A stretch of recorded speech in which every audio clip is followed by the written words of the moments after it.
বিরতির পর স্বাগত। আবারও দিল্লির দিকে নজর রাখতে হচ্ছে, কারণ দিল্লির প্রাক্তন মুখ্যমন্ত্রী অরবিন্দ কেজরিওয়াল তিনি কিন্তু পরাজিত। প্রায় 3000 ভোটেই পরাজিত হয়েছেন অরবিন্দ কেজরিওয়াল। মুখ রক্ষার জয় দেখা গেছে বিদায়ী মুখ্যমন্ত্রী অতিশী মার্লেনার। তবে কি কংগ্রেসের সাথে জোট না যাওয়াই কাল হলো আপের? সেখানেই কি ভোট কাটাকাটি হয়েছে?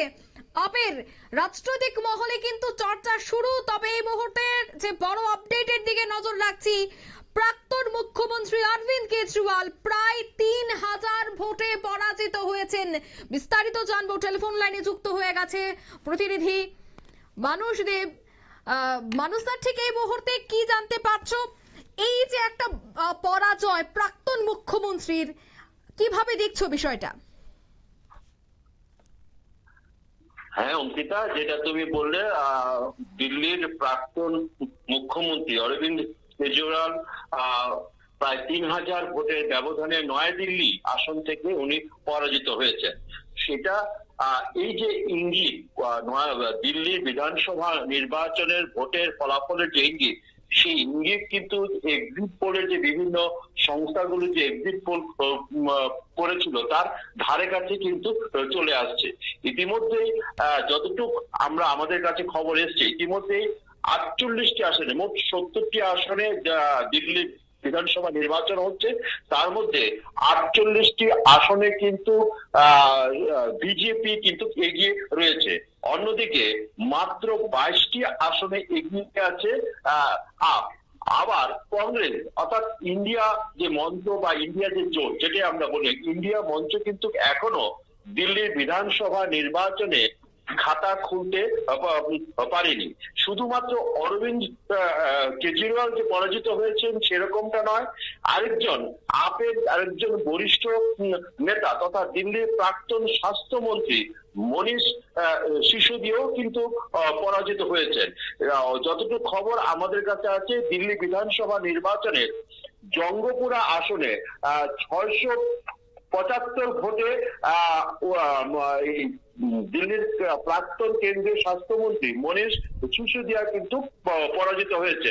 অন্যদিকে নয়াদিল্লি আসনে 3000 ভোটে কিন্তু দিল্লির প্রাক্তন মুখ্যমন্ত্রী অরবিন্দ কেজরিওয়াল পরাজিত হয়েছেন।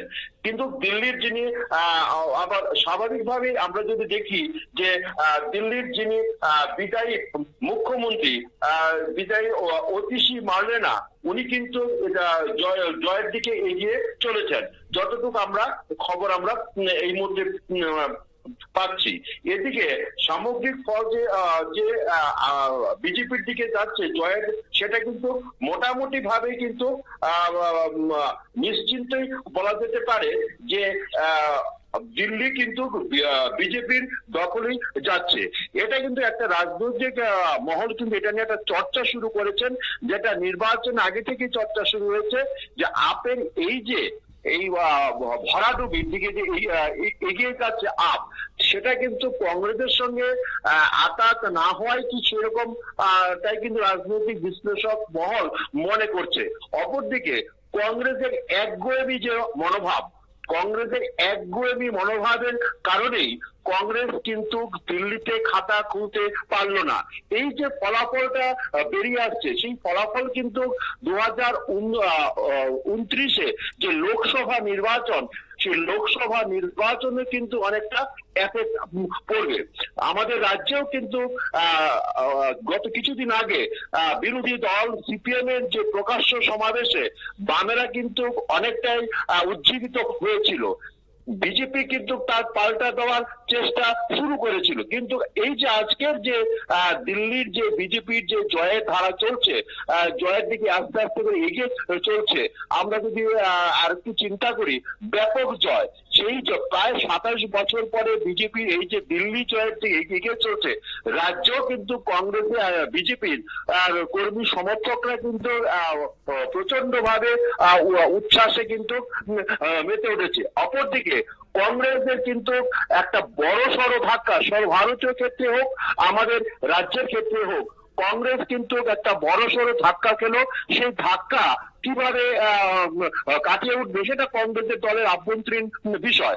অপরদিকে ইন্ডিয়া মঞ্চে বা ইন্ডিয়া জোটে যারা আছে সেই সমস্ত রাজনৈতিক দলগুলো কিন্তু একটা বড়সড় ধাক্কা খেলো, যে বিজেপির যে 2029 লোকসভা নির্বাচনের আগে, যদি অনেকটা আগে 2025 চলছে, এখন যে দিল্লি একটা কিন্তু গুরুত্বপূর্ণ বিধানসভা, যেই দিল্লির গুরুত্বপূর্ণ বিধানসভা যদি বিজেপি দখল করে অবশ্যই তার প্রতিফলন সারা ভারতবর্ষে পড়বে বলে রাজনৈতিক বিশেষজ্ঞদের ধারণা। অঙ্কিতা, ধন্যবাদ মানসদা।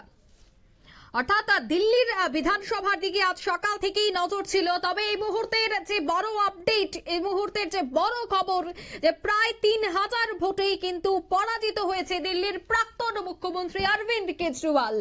তৃতীয়বারের মতো ক্ষমতায় আসবে এমনটাই আত্মবিশ্বাসী ছিলেন অরবিন্দ কেজরিওয়াল, কিন্তু একদমই তা হলো না।